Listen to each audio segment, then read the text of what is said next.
क्या जुल्म कर रखा है, जैसे दास ने बताया। और आपने इतिहास पढ़ा भी, हिमालय तीर्थ नामक पुस्तक में आचार्यों शंकराचार्यों द्वारा रची हुई है, केदारनाथ के द्वारा, उस सोसाइटी समिति के द्वारा प्रकाशित है, लिखी हुई है। इसमें कहा कि नारायण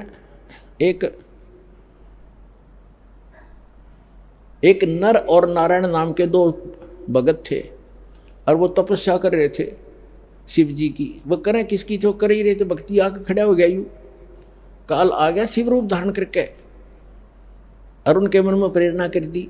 उन्हें जो मांगा वही बता दिया। वहाँ एक पत्थर का लिंग खड़ा कर दिया, अगले पूज लियो इसने बता। अब उस केदारनाथ बना के धर दिया। उस काल ने एक मंदिर, एक जादूगर बना देता है, छोटी मोटी रचना।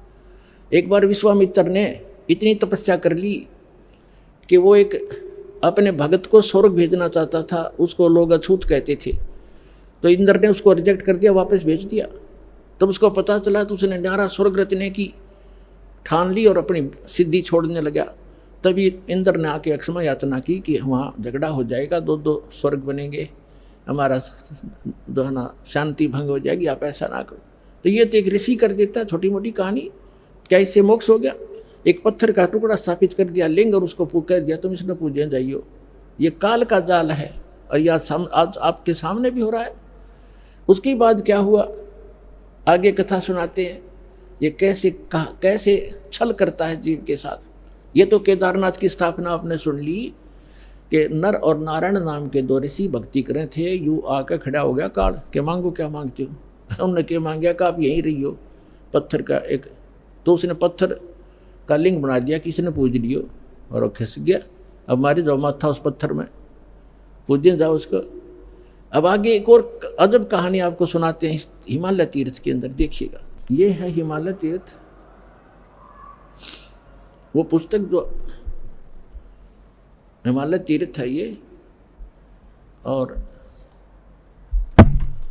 केदारनाथ की रचना। ये कहाँ से छपी है ये आपको पहले ये देखिएगा कहाँ छपी है, ये देखिएगा।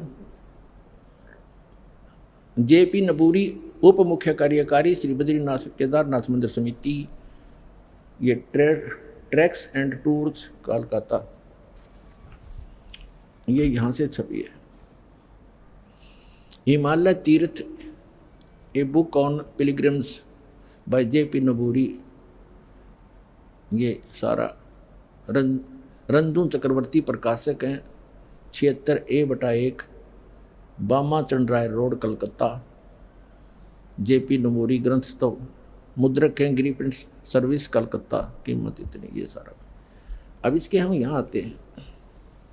अब यहाँ तक हम पढ़ चुके थे 18 पृष्ठ पे कि श्री नर और नारायण, श्री नर और नारायण ने भगवान शिव को प्रसन्न करने के लिए बड़ी कठिन तपस्या की। इस तपस्या से तीनों लोकों में उनकी चर्चा होने लगी, जिसकी सभी लोकों में प्रशंसा होने लगी। फलस्वरूप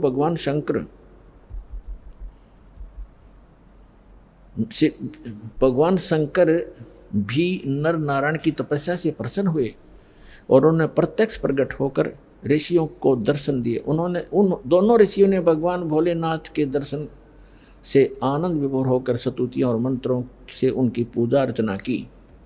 भगवान शिव ने अत्यंत प्रसन्न होकर उनसे वर मांगने को कहा, तो भगवान शंकर की यह बात सुनकर उन दोनों ऋषियों ने देवादिदेव महादेव से प्रार्थना की, हे प्रभु, यदि आप प्रसन्न हैं और वर देना चाहते हैं तो अपने इसी स्वरूप में जगत कल्याण एवं हमारी पूजा प्राप्त करने हेतु यहाँ सचित होवें, ताकि जगत का महान उपकार एवं भक्तों को मनोरथ आपके दर्शनों से परिपूर्ण हो। इस प्रकार भगवान शंकर नर नारायण की भक्ति से प्रसन्न होकर वहाँ सचित हुए। बताओ, अब कहते हैं देवादिदेव महादेव भी यदि आप हम पर प्रसन्न हों तो भक्तों के कल्याण हेतु आप सदा सदा के लिए अपने स्वरूप को इस स्थान पर स्थापित करने की कृपा करें। यहाँ आकर आपका दर्शन पूजन करने वाले मनुष्यों को आपकी अविनाशी भक्ति प्राप्त होगी।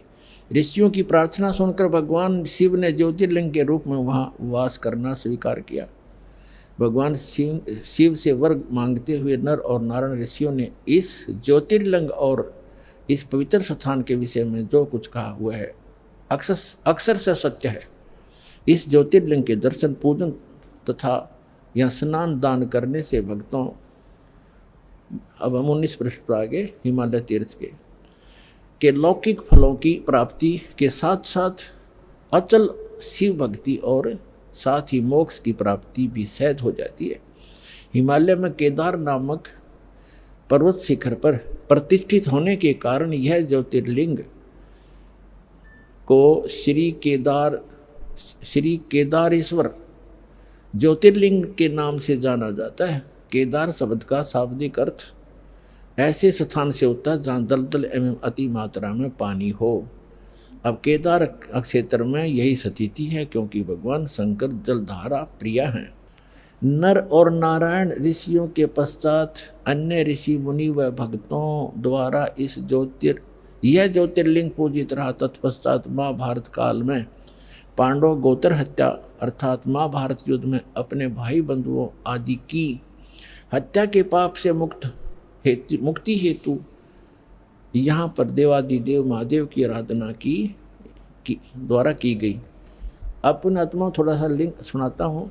ये काल क्या करता है, कैसे छल किया उसने, उनके अंदर यह प्रेरणा भर दी, क्योंकि इसके रिमोट में है कि आप यहाँ स्थापित हों। उसने एक पत्थर धर दिया, लिंग पत्थर का टुकड़ा, कि इसने पूज लिया करियो। काल कह रहा मैं ऐसे भ्रमित करूँगा इन सभी को।